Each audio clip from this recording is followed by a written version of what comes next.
Thank you for joining us. This is Value Chain TV News Update. I am Chat Moses with the news. And on the news update, the presidency has warned forex speculators to discard their dollars because the naira will soon appreciate.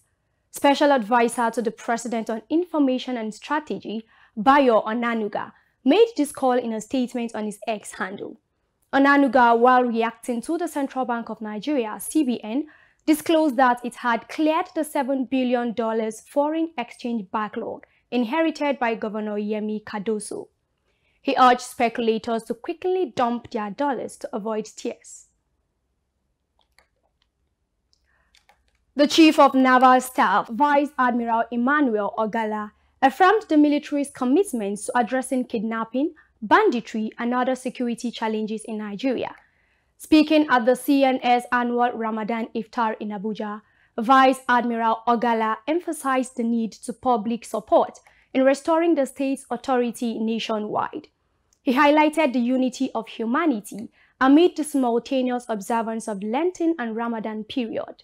Meanwhile, President Bola Tinubu, during a Ramadan Iftar gathering at the State House, expressed confidence in resolving the current security and economic challenges. He praised the armed forces for their sacrifices and pledged to safeguard Nigeria's sovereignty. 16 state governors of the Federation have submitted reports to the National Economic Council, NEC, expressing their support for establishing state police. The reports were amongst documentations received at the 140th NEC meeting, presided over by Vice President Kashim Shettima at the Aso Rock Villa, Abuja. The governors also recommended changes to the constitution to allow for the creation of state police. Special advisor to the Vice President on Media and Communications, Stanley Nwocha, revealed these in a statement where NEC says it awaits reports from 20 other states, adding that no details were given about the specific state. The Executive Vice President, Gas, Power and New Energy at the Nigerian National Petroleum Company Limited, Mr. Olalekan Ogunleye, has identified transparency, accountability, research, technology and innovation as key drivers of the ongoing transmission in the company. Ogunleye disclosed these while speaking during a panel session hosted by NNPCL at the ongoing 2024 Sarah Week conference in Houston, United States. Adalbi Ogwejofor completes the report. Speaking on the theme Africa's Energy Future, Access, Investment and Sustainability, Mr. Olalekan Ogunleye said under the leadership of Mr. Mele Kyari, NNPCL had institutionalized the use of modern technology to drive its operations. According to Ogunleye, this has created tremendous value for the company in its quest to compete with its global peers. Adding that with the arrival of the Petroleum Industry Act in 2021, NNPCL had transformed into an integrated commercial entity focused on transparency and accountability, which are the two core values of the company's quest to float an initial public offer at the stock exchange. He further observed that transparency could make any organization attractive to its partners and potential investors. For Value Chain TV, Adalbi Ogwejofor reporting. Don't we all believe that when prices go up on items, they never come down? Shouldn't we all be happy when they do? Well, sellers of ice block in Kano are lamenting the fall in the price from 700 to 150 naira. This unexpected drop is attributed to the recent emergence of hazy and mild weather conditions, which residents started experiencing since last Sunday. The unexpected decrease in ice block prices is reported to have presented a significant challenge for traders of the item in Kano State. The parent company of Instagram, Meta, has said that it will introduce a new feature on the social media app in June 2024 to allow Nigerian creators monetize their content. This was disclosed in a statement by the Special Advisor on Media and Publicity to the President, Ajuri Ngelale. In the statement, Meta's President of Global Affairs, Nick Clegg, while leading a delegation to meet with President Bola Tinubu at the Presidential Villa, also said that the feature will enable Nigerian creators earn a living through the social media platform. The Minister of Solid Minerals Development, Dele Alake, has unveiled a security architecture known as mining marshals in Abuja. The 2,220 men tagged Hayakin Kogo are to smoke out illegal miners and all those who defy the nation's mining laws, and in fulfillment of the minister's pledge to secure mining sites. Alake, while receiving the marshals drawn from the Nigerian Security and Civil Defense Corps, NSCDC, charged the new operatives to prevent theft and all other contemptible activities around the nation's mineral resources so that the nation can reap maximum benefit from its God-given resources. Since the word palliative found a place in the everyday Nigerian expression, it has come to mean something of benefit to a few people, far from the original notion by government. Social safety nets are called palliatives, mainly in form of food items, for the actual purpose of providing relief for the downtrodden, particularly at difficult moments such as the country is currently experiencing.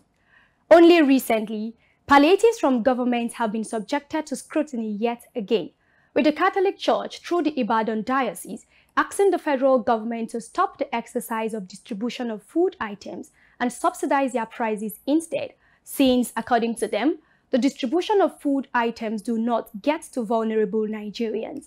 In this report, Value Chain TV's essay Ufoma offers a perspective to Nigeria's contentious palliatives. The report. The distribution of palliatives, either as unconditional cash transfers, distribution of food items, loans, and many others, have been a practice of the Nigerian government to support vulnerable citizens in situations of economic hardship and outbreak of events that calls for the declaration of a state of emergency, like the 2020 COVID-19 lockdown. However, observations by many Nigerians have indicated that the objective behind palliatives in most cases is not achieved due to many factors and forces, making it a colossal failure and waste of resources, which still leaves the vulnerable in lack. What then is the way out? Going down memory lane, Value Chain TV gathered that the sharing of the federal government palliatives through the Ministry of Humanitarian Affairs and Disaster Management under Sadiya Umar Farouk has so far been immersed in controversy. Some analysts are blaming the breaking of the order on the uncoordinated sharing of the palliatives in the country and corruption by government officials who are allegedly looking to profit from public sufferings. During the COVID-19 pandemic, an accountant, Ayotunde Ogunbode, queried the whereabouts of the 12,500 metric tons of food items handed over to the former Minister of Humanitarian Affairs by Sabo Nanono, Minister of Agriculture at the Minasilo complex in Niger State. He argued that with the high cost of food items in the market, especially bag of rice, corrupt officials would rather divert as many items as they can to resell later to distributors and make money. A senior public servant, Marshal Ogona, while commenting on palliatives, argued that if government is claiming to have given money and food to the people, there should be data on the beneficiaries. Like him, many Nigerians wonder why every low-income earners they know have not seen any palliative. The question being asked is who are the government officials giving the palliatives, where and when?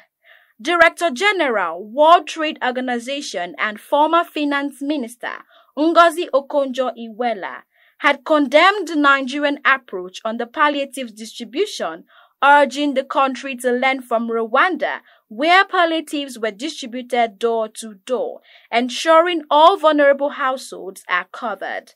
Analysts propose that it is only data, evidence of distribution, and collection by the beneficiaries that makes the process of palliative distribution transparent and seamless, because reaching out to the neighborhoods of the vulnerable would curb corrupt practices in delivering palliatives. Equally, concerns have been raised about conditions and guidelines for some intervention programs, as they are usually unattainable by the vulnerable. For instance, conditions and guidelines that require citizens to go online for registration in most cases leave so many out, as most low income have no access to internet facilities. Importantly, many have observed that palliatives are poverty alleviation schemes that have no social protection program, as politicians are completely responsible for selecting the beneficiaries of cash transfers.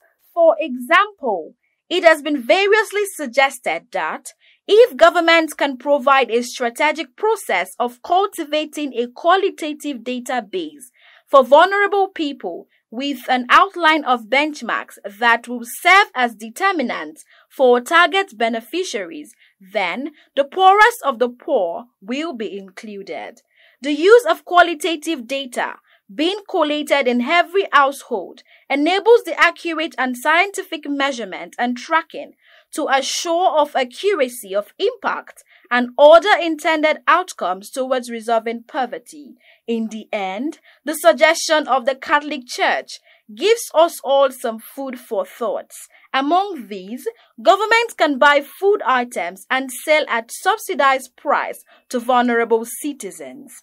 The 500 billion naira meant for unconditional cash transfers can be used to purchase food items, which will be sold at subsidized rate, for which the poor Nigerians can afford to buy, providing a means of equitable purchase which ensures that the poorest of the poor buy at the cheapest rate compared to others, will make palliatives more meaningful. Cost incentives should also be included to eliminate middlemen who sometimes gather these palliatives and sell them at higher prices. If palliatives should be disbursed, there should be equity in distribution, as chances are that people who are actually not in need of palliatives are currently more favored to beneficiaries. For Value Chain TV, S.A. Ufoma reporting. And that's it on the news update. I am Chat Moses. Thanks for watching.